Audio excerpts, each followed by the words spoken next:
بسم اللہ الرحمن الرحیم۔ واقعہ معراج، آپ نے مختلف علماء کو معراج کے حوالے سے گفتگو کرتے سنا ہوگا اور پورا واقعہ معراج آپ کے ذہن میں بھی ہوگا، لیکن آج واقعہ معراج کے حوالے سے کچھ کنکلوژن، کچھ آؤٹ کمز جو ہم جیسے لوگوں کے لیے یا سوسائٹی کے لیے کیسے کارآمد ہیں، صرف وہ آپ کے سامنے پیش کرنی ہے۔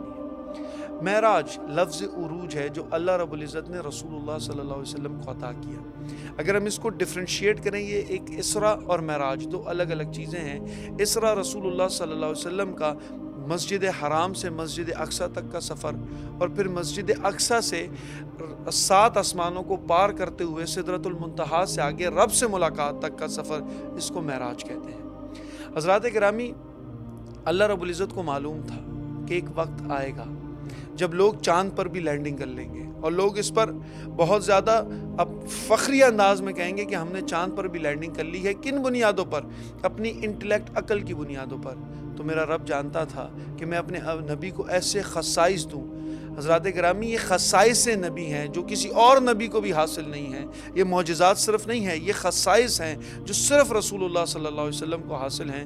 اللہ رب العزت نے میرے آپ کے آقا رسول اللہ صلی اللہ علیہ وسلم کو وہاں بلایا جہاں کسی کی عقل کیا، کسی کی سوچ تک نہیں جا سکتی، جہاں رئیس الملائکہ جبرائیل بھی کہیں کہ یا رسول اللہ یہاں سے آگے بڑھوں تو میرے پر بھی جل جائیں۔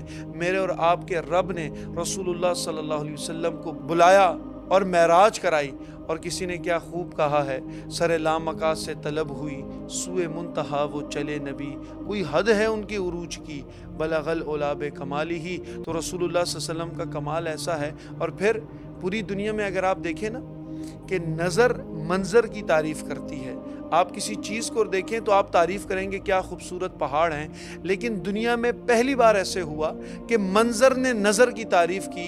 دیکھنے والی آنکھ رسول کی تھی، لیکن میرے رب فرماتے ہیں کہ کیا آنکھیں ہیں، نہ چندلاتی ہیں نہ جھکتی ہیں، کیا خوبصورت انداز سے دیدار کرتی ہیں۔ تو یہ پہلی بار ہوا ہے کہ منظر نے نظر کی تعریف کی ہے، ناظر کی تعریف کی ہے۔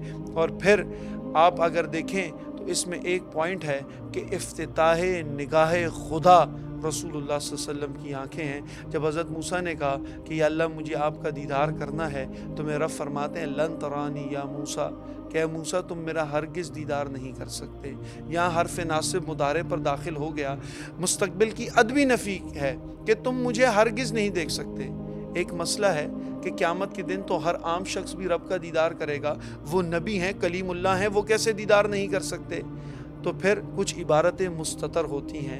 علماء فرماتے ہیں لن ترانی یا موسیٰ حتی یرانی محمد، اے موسیٰ تم تب تک اللہ کا دیدار نہیں کر سکتے جب تک کہ سونا محمد مصطفیٰ نہ کر لے۔ تو مطلب افتتاح نگاہ خدا رسول اللہ صلی اللہ علیہ وسلم کی آنکھیں ہیں۔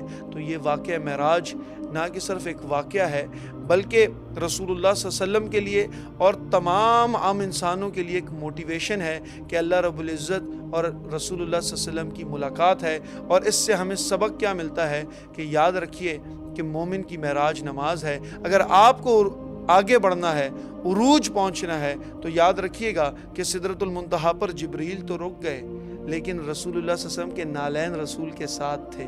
اگر آپ کو معراج حاصل کرنی ہے تو رسول کے قدموں تک بھی پہنچ جائیں، رسول سے متصل ہو جائیں، آپ کی معراج ہو جائے گی۔ عرش سے نور چلا اور حرم تک پہنچا، سلسلہ میرے گناہوں کا کرم تک پہنچا، تیری معراج کے تو جانے کہاں تک پہنچا، میری معراج میں تیرے قدموں تک آ پہنچا۔ جزاک اللہ۔